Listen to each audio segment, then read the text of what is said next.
Assalamualaikum warahmatullahi wabarakatuh. Alhamdulillah, anak-anakku semuanya yang cantik-cantik, yang soleha-soleha. Pada hari ini Allah mempertemukan kita kembali di pelajaran agama Islam. Untuk pelajaran kali ini, kita akan belajar tentang zakat. Tapi sebelum itu, kita mulai dulu dengan mengucapkan basmalah. Bismillahirrahmanirrahim. Baik, untuk pelajaran hari ini kita baca tentang zakat, infak, dan sedekah. Tujuan pembelajaran kita, yang pertama, menjelaskan pengertian zakat, ketentuan-ketentuan, serta hikmahnya. Menjelaskan pengertian infak dan sedekah, ketentuan-ketentuan, serta hikmahnya. Hikmah mempraktekkan infak dan sedekah. Baik, anak-anak ustazah, untuk zakat nih, kita sering pada saat bulan Ramadan, ayo bayar zakat, ayo bayar zakat. Betul, zakat itu yang kita bahas. Nah, tapi ada zakat-zakat yang lain. Apa pengertian zakat? Pengertian zakat dalam bahasa berkah, tumbuh, bersih karena membersihkan jiwa, tumbuh menumbuhkan sikap kepedulian kita, dan baik. Secara istilah, zakat ialah sejumlah harta tertentu yang wajib diserahkan kepada orang yang berhak untuk menerimanya. Dalam hadis Bukhari Muslim, Islam didirikan atas 5 perkara, yaitu syahadat bahwa tidak ada Tuhan selain Allah dan Muhammad utusan Allah, mendirikan sholat, menunaikan zakat, ibadah haji, dan puasa Ramadan. Jadi anak-anak ustazah, ada 2 macam zakat. Yang pertama adalah zakat fitrah. Apa itu zakat fitrah? Zakat fitrah adalah zakat yang wajib dibayarkan oleh setiap muslim. Hukum zakat fitrah wajib karena wajib dikeluarkan setiap muslim. Jadi ustazah di sini perlu memberitahukan pada anak-anak ustazah, ini wajib dikeluarkan buat semua muslim, baik anak-anak, remaja, apalagi ya dewasa, yang tua, semuanya. Kenapa kok anak-anak juga wajib membayar zakat? Karena untuk zakat fitrah adalah tanggungan dari orang tua.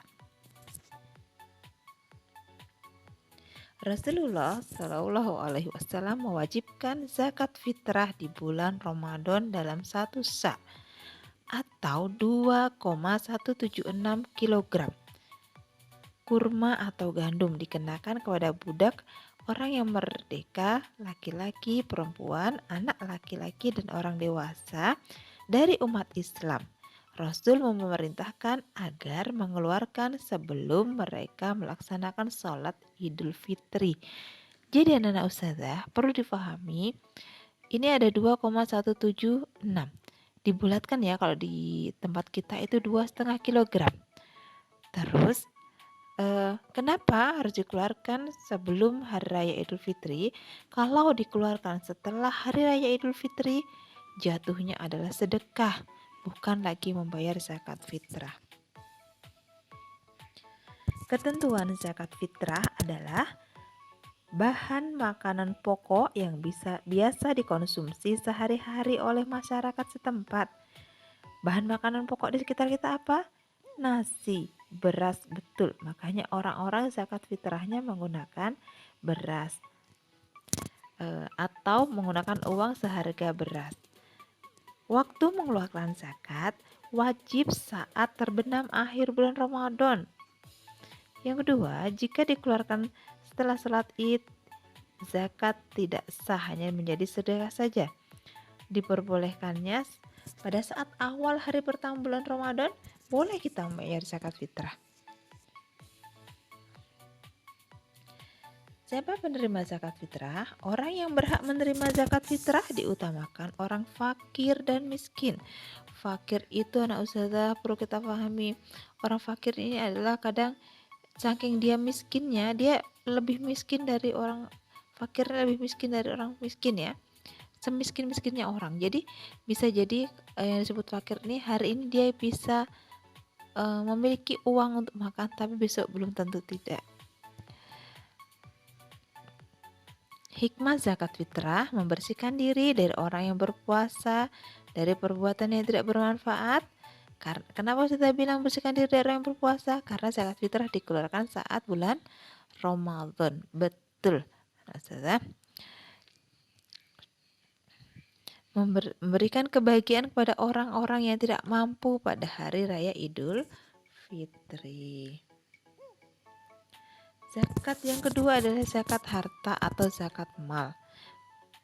Pengertian dan hukum, zakat mal adalah mengeluarkan sejumlah uang tertentu dari jenis harta tertentu kepada orang lain, dari jenis atau asnaf tertentu. Hukum zakat harta wajib jika memenuhi syarat dan ketentuannya.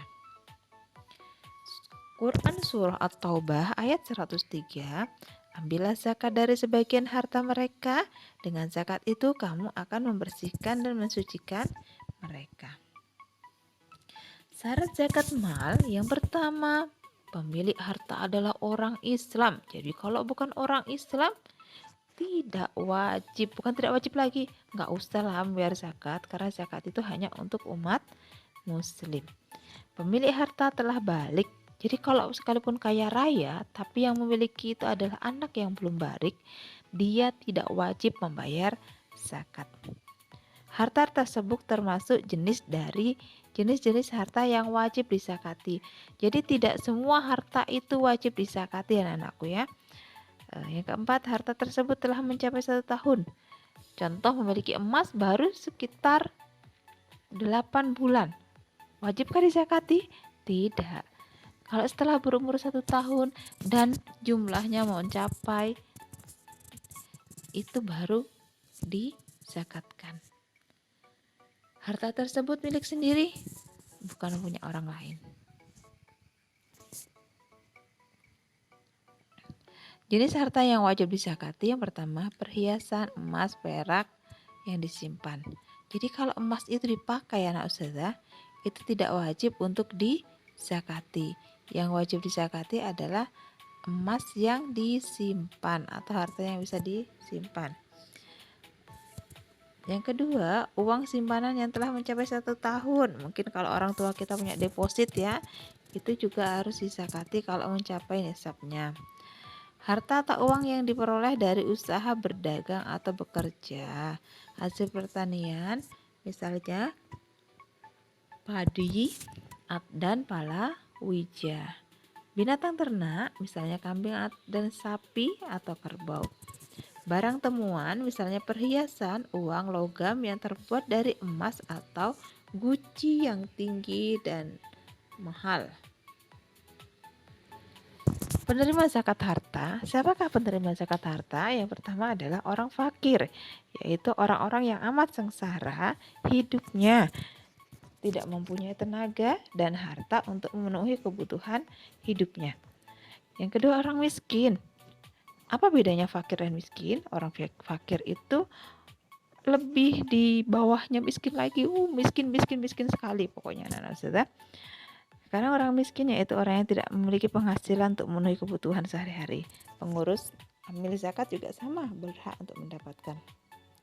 Mu'alaf, orang yang baru masuk Islam sekalipun dia orang kaya raya, berhak juga dia mendapatkan zakat. Orang yang berhutang, hutangnya untuk apa?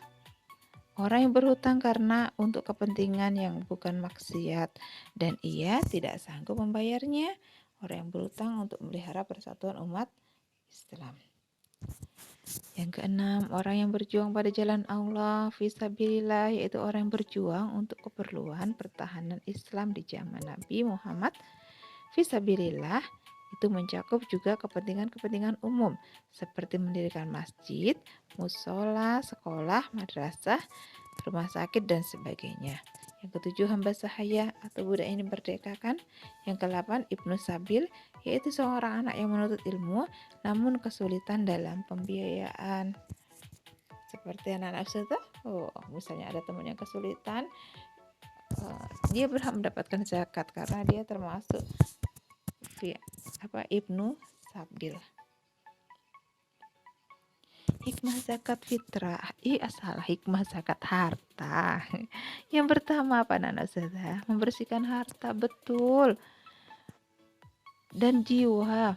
Pembayar zakat dari sifat kikir, tamak atau rakus, membantu orang yang kesusahan atau kesulitan dari segi ekonomi, mendorong manusia untuk berjiwa sosial dan peduli kepada manusia yang lainnya, mendorong manusia untuk bersikap jujur dan bertanggung jawab atas harta yang dimilikinya, mengingatkan manusia bahwa harta dan kekayaan hanyalah titipan dari Allah.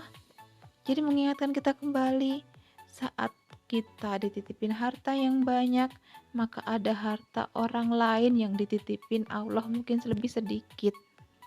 Jadi kita disuruh berbagi, karena Allah itu tidak memberikan sama rata kepada hambanya, tapi Allah memberikan sesuai dengan keperluannya. Jadi anak-anak ustazah, dapat kita simpulkan pelajaran kita pada hari ini. Yang pertama, tentang zakat fitrah. Zakat fitrah wajib bagi semuanya, termasuk anak-anak, kakek-kakek, semuanya. Tapi kalau untuk zakat harta, yang kedua, hanya kalau sudah sesuai dengan ketentuannya, syarat-syaratnya. Jadi tidak wajib, orang miskin tidak wajib membayar zakat harta. Demikian pertemuan kita pada hari ini. Kurang lebihnya ustazah mohon maaf. Assalamualaikum warahmatullahi wabarakatuh.